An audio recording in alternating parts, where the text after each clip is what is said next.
The cuffs clicked around her wrists before she could even explain. Cold, metallic, humiliating. The guards sneered as they pushed her toward the wall.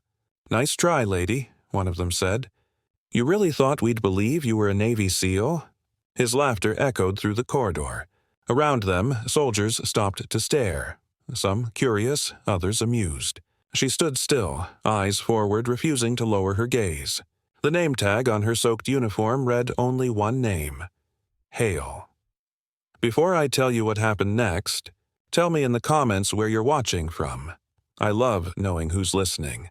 They'd found her wandering near the base perimeter, bruised, limping, her uniform torn and covered in mud. She'd claimed she was a SEAL returning from a classified mission gone wrong, that her team had been ambushed, communications cut off. But when she couldn't provide her ID, the soldiers who detained her laughed. "There are no female SEALs," one of them spat. "You think we're stupid?" She didn't argue. She didn't plead. She just asked quietly for one thing. "Tell General Wyatt I'm alive." They laughed harder. "You're not seeing anyone except a cell." So they dragged her in. Hours passed. She sat in the holding room, wrists raw from the cuffs. The clock ticked too loud. Each second scraped against her patience. She could hear the guards outside joking about her, calling her wannabe, faker, crazy, but she didn't speak. Inside, she repeated the same thought like a prayer. He'll come. He'll know. Outside, rain began to fall. The lights flickered. Then the door opened. A tall man in full uniform stepped in, the silver star on his shoulder catching the dim light. General Wyatt, the same man she'd saved once, years ago, on a night no one else remembered. He looked older now, colder. His eyes studied her without recognition. "So," he said, his voice even, "you claim to be a SEAL?" She nodded. "Yes, sir. And you expect me to believe that?" Her lips parted, but no words came. How could she explain what she'd been through? The mission that went dark, the explosion that scattered her team, the days hiding in the marshlands, surviving on will alone? No one would believe it. Not without proof. He turned to leave. Get her processed. "I don't have time for this." "Wait," she said softly. "Sir, look at my arm." For a moment he hesitated. Then, almost impatiently, he turned back. She rolled up her sleeve, slow, deliberate, and there it was. The room went still. A tattoo, faded but distinct, a trident entwined with a dagger, the mark of a special classified SEAL unit known only to a handful of top-ranking officials. Wyatt froze. His breath caught. He stepped closer, his voice barely above a whisper. "Where did you get that?" She met his gaze. "From you, sir. 5 years ago. Operation Nightglass. You said I'd earned it."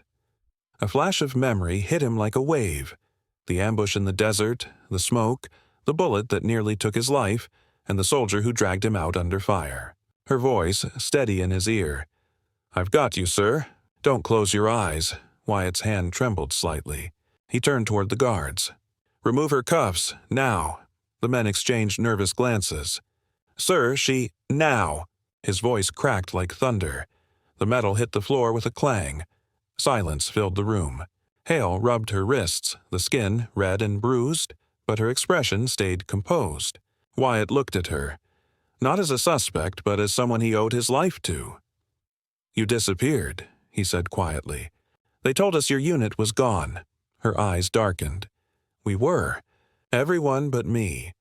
He nodded slowly, the weight of understanding sinking in. "You came home, and we treated you like a criminal." "I've been called worse," she said with a faint, tired smile. Outside, the whispers had started. Word spread fast that the woman in holding wasn't a fraud after all, but something far greater. By the time Wyatt escorted her out, the corridors were lined with soldiers watching in stunned silence. Some lowered their heads in shame. Others simply stared, speechless. At the end of the hall, Wyatt stopped. "You don't owe anyone an explanation," he said. "Maybe not," she replied. "But they need to hear it." Later that evening, under the flickering floodlights of the courtyard, she stood before the assembled soldiers. No microphone, no ceremony, just truth, I didn't come back for recognition," she began. "I came back because my team couldn't. And because the uniform doesn't care if you're a man or woman. It only cares if you keep your promise to protect the people beside you." The air was still. Then, slowly, one by one, soldiers began to raise their hands in salute. Wyatt was the last to do it, but when he did, it was with eyes that glistened. From that day on, Hale's name spread through the ranks. She was no longer the fake SEAL.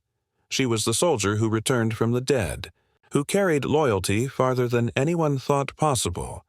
And in a quiet corner of the base, near the memorial wall, a new plaque appeared weeks later. Lieutenant Hale, Courage Beyond Definition. Because truth doesn't need to shout, it waits for the right eyes to see it. And sometimes, the marks we bear aren't for show.